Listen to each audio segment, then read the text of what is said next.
Hello and welcome to this channel जहाँ पर study कर रहे हैं क्लास 11 के मैथ्स की। और इस सीरीज़ के लास्ट वीडियो में हमने कॉम्प्लेक्स नंबर के पोलर फॉर्म का डिस्कशन किया था और उस पर कुछ बेस्ड क्वेश्चंस भी सॉल्व किए थे। और वहाँ पे थोड़ी सी हमने एक और टॉपिक को इंट्रोड्यूस किया था जिसका नाम था यूलर्स फॉर्म। ठीक है, आज हम उस यूलर्स फॉर्म को यूज़ करके एक बहुत ही इंपॉर्टेंट थ्योरम को समझने जा रहे हैं जिसका नाम है डी मोइवर्स थ्योरम। ठीक है, तो हमारा बेसिकली आज का डिस्कशन जो है वो किसके ऊपर होगा, तो डी मोइवर्स के थ्योरम के ऊपर होगा। हमने लास्ट वीडियो में एक छोटी सी बात डिस्कस की थी, वो बात क्या है पहले हम वहाँ से स्टार्ट करते हैं।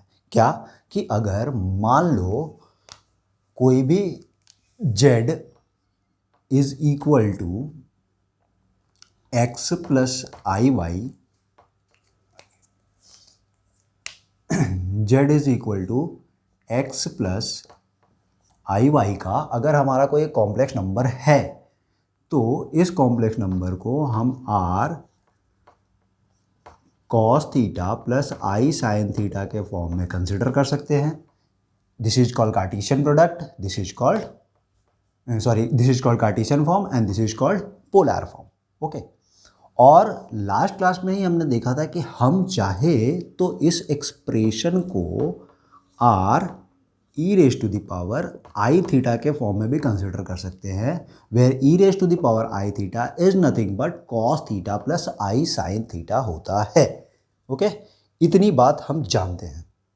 ठीक है, इस पर्टिकुलर टर्म का यूटिलाइजेशन कैसे होगा डी मोइवर्स थ्योरम को प्रूफ करने के लिए, चलिए हम उसकी तरफ चलते हैं।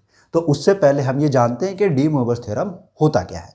तो डी मोइवर्स थ्योरम हमें ये बोलता है कि cos theta plus i sine theta raise to the power n अगर कोई एक्सप्रेशन है, then we can write this as cos of n theta plus i sine of n theta होगा।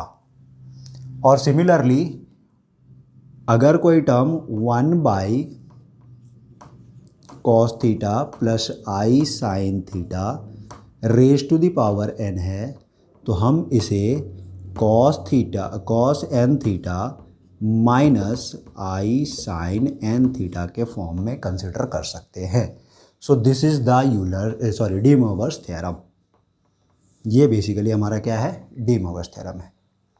अब इस थ्योरम को हम प्रूफ कैसे करेंगे, तो पहले हम समझते हैं कि ये थ्योरम है क्या। तो ये थ्योरम हमें बोलता है कि अगर cos theta plus i sine theta raise to the power n को मुझे सिंप्लीफाई करना है, मतलब कि मान लो ये हमारा एक कॉम्प्लेक्स नंबर दिया हुआ है, बोला गया right it in the simple form, मुझे इसे simple x plus i y के फॉर्म में कन्वर्ट करना है जो स्टैंडर्ड फॉर्म हमारा होता है। तो हम कैसे कन्वर्ट करेंगे इसे, तो हमें पावर n जो भी होगी, अब मतलब कि अगर स्क्वायर हुआ चलो ठीक है, हम उसे स्क्वायर कर भी लेंगे, पावर क्यूब, पावर 4 और उससे हाइयर पावर्स अगर हमें आ गए तो क्या हम इसे उतने पावर्स तक मल्टीप्लाई करके उसके बाद सॉल्व करें, तो नहीं। तो हम क्या कर सकते हैं, then in that time we can use the de Moivre's theorem. और डी मोइवर्स थ्योरम हमें बोलता है कि cos theta plus i sine theta can be written as cos n theta plus i sine n theta, मतलब ये जो power है वो एंगल के साथ मल्टीप्लाई हो जाएगा। क्या, एंगल के साथ मल्टीप्लाई हो जाएगा। सिमिलरली अगर वो रेसिप्रोकल में है तो अभी भी वो पावर के साथ मल्टीप्लाई हो रहा है, बस इमेजिनरी टर्म हमारी क्या हो जाएगी, नेगेटिव आ जाएगी। कैसे आया है ये थ्योरम, अब हम इसके प्रूफ को समझते हैं।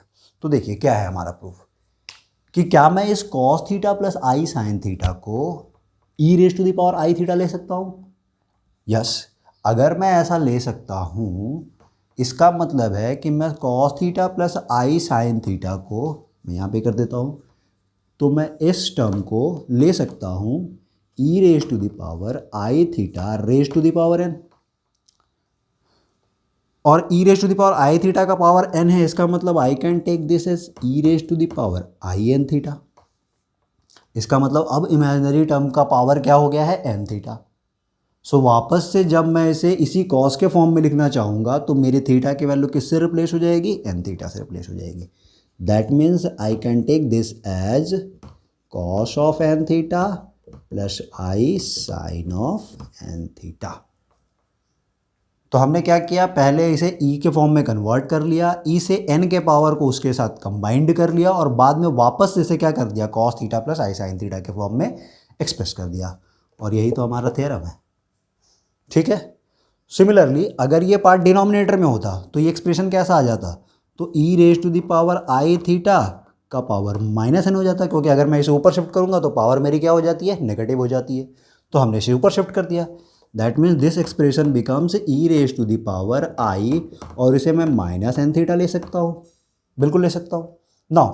तो अभी से वापस से हम कॉस के फॉर्म में, कॉस और साइन के फॉर्म में कन्वर्ट करेंगे, तो ये आ जाएगा हमारा cos of minus n theta. क्या आएगा हमारा, cos of minus n theta plus i sine of minus n theta. और हमें पता है कि cos of minus theta is equal to cos theta होता है, and sine of minus theta is equal to minus of sine theta होता है। That means I can take this as cos of n theta minus i sine of n theta, और यही हमारा ये theorem है। ठीक है, तो हमें याद रखना है ये हमारा थ्योरम है। So this is the most important theorem. अब इसका यूटिलाइजेशन कैसे करेंगे हम लोग, तो यूटिलाइजेशन करेंगे, बिल्कुल करेंगे। तो इसके प्रूफ में कोई प्रॉब्लम नहीं होनी चाहिए। आई थिंक आपको ये समझ में आ गया है। ठीक है, एक एग्जांपल लेते हैं। कैसे कि सपोज हमें क्वेश्चन दे दिया गया कि बताओ 1 प्लस root 3i raise to the power 6 को x प्लस आई वाई के फॉर्म में एक्सप्रेस करो। तो हम क्या करेंगे, तो क्या मैं 1 प्लस root 3i raise to the power 6 को एक्सपांड करूं, बट वो हमारे लिए क्या होगा, एक लेंथी प्रोसेस होगी। तो क्या मैं इसे एक शॉर्टकट तरीके से बता सकता हूं। तो अब आपको समझ में आएगा कि क्यों हमने पोलर फॉर्म डिस्कस किया था, क्यों हमने यूलर्स फॉर्म डिस्कस किया, मतलब ये वाली फॉर्म डिस्कस की, और उसके बाद डी मोवर्स थ्योरम कैसे हमारा एप्लीकेबल हो जाएगा इसको simplified means x plus i y के फॉर्म में कन्वर्ट करने। ठीक है, तो क्या करते हैं हम इसे, तो पहले हम इसे कन्वर्ट करते हैं अपने पोलर फॉर्म में। कैसे, तो मैं बोलूँ इसका बताओ मॉड क्या होगा, तो अगर मैं इस एक्सप्रेशन का मॉड कैलकुलेट करना चाहूँ, मॉड ऑफ z, तो ये वैल्यू आएगी under root of 1 square plus root 3 का स्क्वायर मतलब 3, तो 1 प्लस 3 लिख लेता हूँ मैं इसे, दैट मीन्स 4, और वैल्यू आ जाएगी 2। Okay, now what about theta, तो यहाँ पे थीटा की वैल्यू कितनी आएगी मेरी आर्गुमेंट, तो that is tan inverse of y by x, y की वैल्यू रूट 3 है, और अपॉन 1 इसका मतलब tan इनवर्स रूट 3, और tan इनवर्स रूट 3 की वैल्यू होती है 60 degree, that means pi by 3। ठीक है, इसका मतलब I can write this as 2 cos of pi by 3 plus i sine pi by 3। तो हमने क्या कर लिया, एक कार्टेशियन कॉम्प्लेक्स नंबर को पोलर कॉम्प्लेक्स नंबर के फॉर्म में कन्वर्ट कर लिया, और इसकी पावर कितनी है, 6 है। ओके, ना अब हम इस पावर को क्या करते हैं, दोनों के ऊपर डिस्ट्रीब्यूट कर देते हैं। That means I can write this as 2 raise to the power 6 into cos of pi by 3 plus i sine of pi by 3 raise to the power 6। Okay, ऐसा लिख सकता हूं मैं। देन अब मुझे क्या दिख रहा है, ये cos theta plus i sine theta raise to the power n का फॉर्म दिख रहा है, cos theta plus i sine theta raise to the power n का फॉर्म दिख रहा है। तो उसे मैं क्या कर सकता हूँ, cos n theta plus i sine n theta के फॉर्म में कंसिडर कर सकता हूँ। That means this expression becomes 2 raise to the power 6 into cos of 6 pi by 3 plus i sine 6 pi by 3। क्या होता है, जो भी पावर होगा वो एंगल के साथ मल्टीप्लाई हो जाएगा। So this expression becomes 2 pi, this expression becomes 2 pi. तो हमारा आंसर क्या है, 2 raise to the power 6 cos of 2 pi plus i sine of 2 pi, और कॉस 2 पाई मतलब cos 360 degree value 0, sorry cos 360 degree की value 1 और sign 360 degree की value 0। इसका मतलब ये रिजल्ट आएगा 2 raise to the power 6 into 1 plus i into 0, और 1 प्लस आई इंटू 0 की वैल्यू कितनी होती है, 1 ही रह जाएगी, आई इंटू 0 को 0 ले सकता हूँ मैं। So 2 raise to the power 6 is your answer. कहने का मतलब जब हम इस टर्म को एक्सपैंड करेंगे तो मेरी वैल्यू कितनी आएगी, 2 रेज टू द पावर 6 आएगी। इस केस में हमारा इमेजिनरी टर्म क्या हो गया है, 0 हो चुका है। ओके, तो ये यूटिलाइजेशन है हमारे डी मोवर्स थ्योरम का। क्या करने के लिए, अगर मुझे ऐसी टर्म आ जाए और उसे मुझे x प्लस आई वाई के फॉर्म में कन्वर्ट करना है, तो हमारा ऐसा आएगा, तो उसका प्रोसेस क्या है, तो हमने सबसे पहले उसे किसमें कन्वर्ट किया, पोलर फॉर्म में। फिर जो पावर्स थी हमने पावर को डिस्ट्रीब्यूट कर दिया और हमने डी मोवर्स थ्योरम यहाँ पर अप्लाई कर दिया है। अगर मैं इसे 1/1 + √3i⁻⁶ कर दूँ तो हमारा आंसर क्या आना चाहिए था, तो यहाँ पे माइनस आ जाना चाहिए था, दैट्स ऑल। इससे ज़्यादा तो कोई चेंज होने वाली नहीं थी और ये 2⁻⁻⁶ हो जाता। ठीक है, तो इस तरीके से हम इसे यूज करते हैं। ओके, एक और छोटा सा एग्जाम्पल करते हैं और इससे हमें और चीज़ें क्लियर हो जाएगी कि prove that √3 + i⁻⁻n + √3 - i⁻⁻n is equal to 2⁻n + 1 into cos of n π/6 होगा। यह हमें प्रूफ करना है।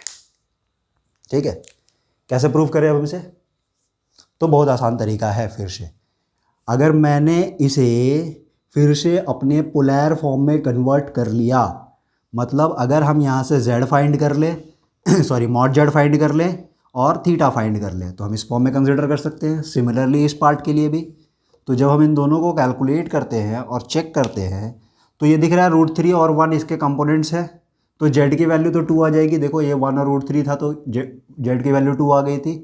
इस पार्ट के लिए अगर मैं थीटा कैलकुलेट करना चाहूँ तो मेरे थीटा की वैल्यू क्या आएगी, तो इस पार्ट के लिए मेरा mod z तो 2 आ रहा है, इस पार्ट के लिए भी मेरा mod z 2 ही आएगा, सो नो इशू। नाउ अगर मैं थीटा कैलकुलेट करना चाहूँ तो पहले पार्ट में मेरा थीटा होगा tan इनवर्स y/x मतलब 1/√3 और उसकी वैल्यू आ जाएगी कितनी, तो 1/√3 होता है π/6 पे 30 डिग्री पे।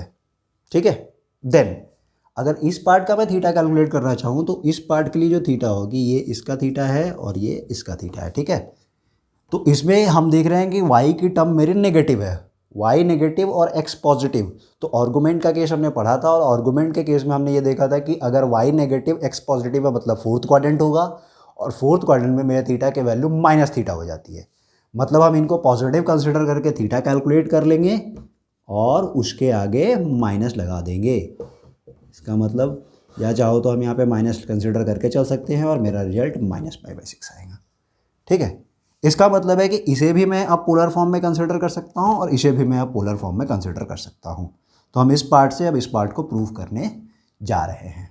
ठीक है, तो मैं ऊपर का थोड़ा पोर्शन रब कर देता हूँ।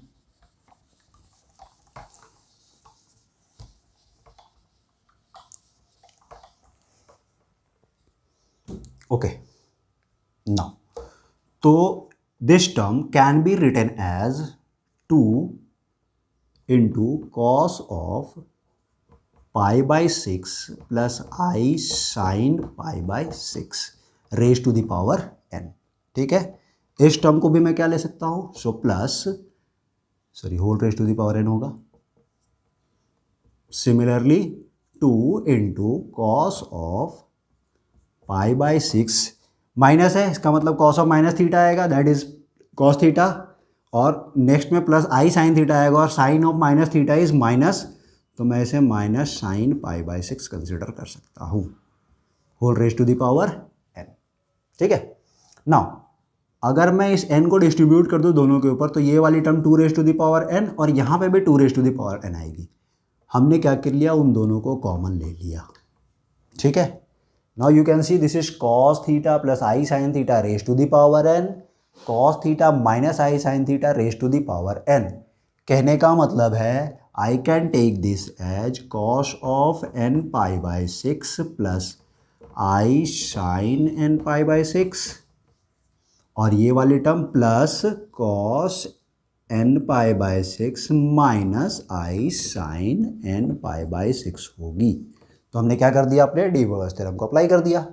Now you can see this cancel, तो ये क्या हो जाएगा 2 times cos of n π/6। Already हमारे पास क्या है, 2 raise to the power n है, तो क्या ये वाली टर्म हमारी 2 raise to the power n + 1 cos of n π/6 आ जाएगी।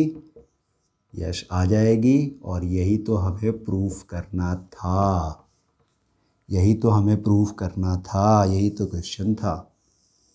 ठीक है, so now you can understand what is the utilization of this de Moivre's theorem. तो ऐसे क्वेश्चंस भी हमको कभी कभी पूछे जाते हैं। सो होपफुली आपको आज का ये डिस्कशन समझ में आया होगा। डी मोवर्स थ्योरम होता क्या है, डी मोवर्स थ्योरम को हम अप्लाई कैसे करते हैं, ये आपको ये बात समझ में आई होगी। ओके, तो अगर आपको वीडियो पसंद आया होगा तो वीडियो को लाइक कर दीजिए, चैनल को सब्सक्राइब कर लीजिए और अपने दोस्तों को भी शेयर कीजिए, ताकि आपके साथ साथ वो भी ये अच्छी अच्छी बातें सीख सके और फ्यूचर में आने वाले कंटेंट्स को भी आप सबसे पहले देख सकें। Thank you.